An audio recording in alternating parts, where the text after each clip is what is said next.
lot of info there with how you prepare with the intra-club or who plays with Peel. Can you clarify how you sort of scrub up for round one?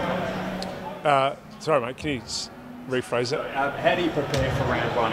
Intra-club, or is it you throw everyone in at sorry, Peel? yeah. No, we'll have a mix. We'll have a training session for the guys that have done most of the pre-season, and then those guys the players who have missed a little bit over pre-season will go and play for Peel this week. So I think we've got 13 players down there this week. Mainly guys that haven't played full games.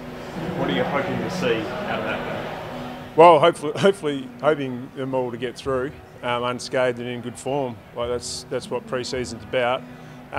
They're all in different progressions of their pre-season. We just want to see them progress and perform well and put their hands up for next week. Obviously, you've got a lot of decisions to make. Is the battle for your number one role alive going into round one? It's alive. Yeah, it's alive. Like you said, we've got a lot of decisions to make. Been really impressed with what Lloyd's done over the 2 games against West Coast and throughout the pre-season. So, we'll have to see how Sean goes. He hasn't ticked off and he hasn't put his hand up yet. So that's just one of a few things we've got to work out. Who else will be positive? Griffin Logue, any chance? He'd touch and go for round one. Touch and go, yeah. So the guys that will play down in Peel, like Darcy Tucker, who we saw on the weekend but on limited minutes, he'll progress his pre-season.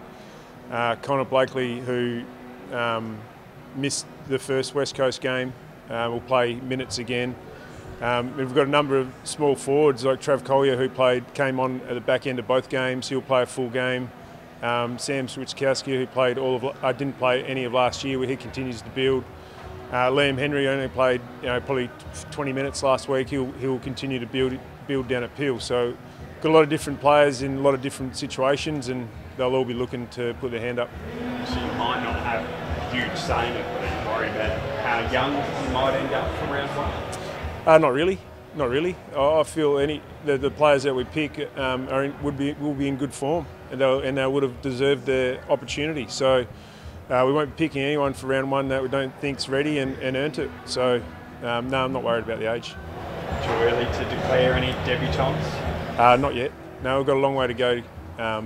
So I'll leave that till next Thursday, I think. You said post-derby that it was too soon to come up with a fix for the Roaring Up problem. Are you guys any idea on who might fit that role now? No, we've still got all options on the table. We haven't really main trained since the game. We'll have some opportunity on Saturday and Saturday afternoon at Peel to have a look at a few different situations, a few different players in that role. We feel like we've got some good options, and we feel like whoever does fill Lobby's role will do it adequately and play their role for the team. And we're confident. So what will be. In Simon Doll, like you said earlier, there's no limit to what you guys can achieve this year. Are you still excited about the opportunities this season despite the hits you've got? Oh, absolutely.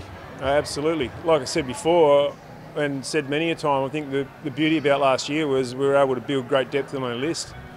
And that depth is going to get tested in round one, and we feel like we've got players that over the pre-season have really earned a spot, and we're unlucky to miss out last week against West Coast. So they'll be itching to get some good game time in at Peel and put their hand up. And like I said before, our round one team, they all would have earned it. They all be in good form, and we'll be expecting to win.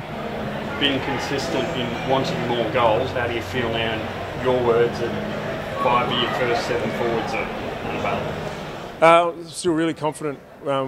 Really confident that we'll move the ball better this year. I'm really confident we'll score better. I'm really confident with the mix we'll have down there round one. So nothing changes on the back of a few injuries.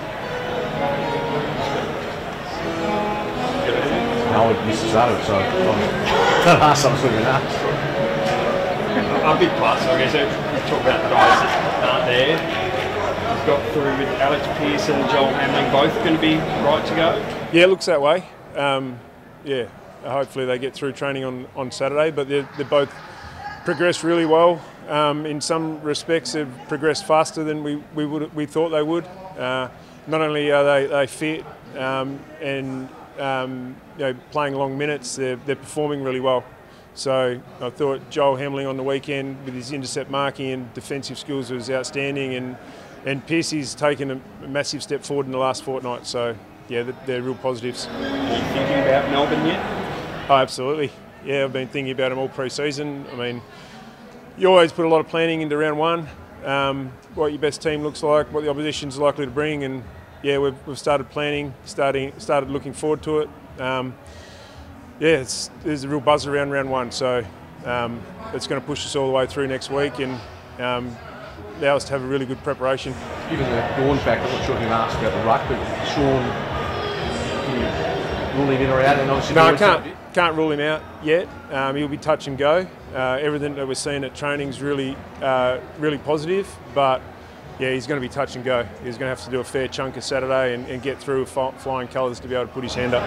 He's always done enough, you think, to hold his own, at least in that scenario? Absolutely. Yeah, I've been really impressed with what Meekie's done across the pre-season, not only in his last 2 games, but all of pre-season. So, yeah, I'm excited. And just on Brendan Cox as well, a lot of talk about his development over the pre-season. Is he in a position now to almost be getting the best forward? It's horses for courses. I mean, we'll have 3 really good options for the best forward. Where they play and how they play judges that. We like to allow all our players to play to their strengths, so we'll just try and set the ground up that way. And he's had a fantastic pre-season. Looks like he's taken a step forward from last year, and his confidence is growing. So yeah, we're looking forward to a big season. How big a factor is the MCG? Yeah, it's a great opportunity. Great opportunity for our young players who haven't played there to play there for the first time. A great opportunity for our older players who haven't had the chance to play there for at least a year now to get back there and familiarise themselves with it. It's a great ground to play footy at. So it's going to be a good experience for us. How long since you've been there? Prelim final 2019. We got beaten by GWS when I was at Collingwood. For specifics. Remember how I felt after that game as well. It wasn't great.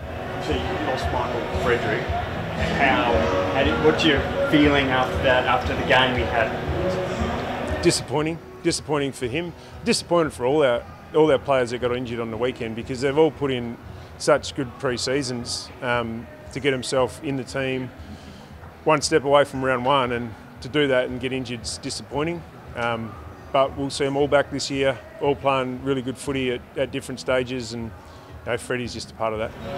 Just double back on earlier, you said you're still confident about being able to score despite the injury. What gives you that confidence? Well, I think we're moving the ball better. I think probably a little bit disappointed at certain periods of the game last week, but I feel like we're moving the ball better. I feel like the more our forwards work together in game situations, the more dangerous we'll be. I feel like our mids are going to embrace going forward a little bit more, including the skipper, including Dave Mundy, and they're going to really thrive on that challenge to be able to hit the scoreboard. So we've been working on all pre-season. Disappointing that we've had some injuries, but it doesn't take away all the good work we've done.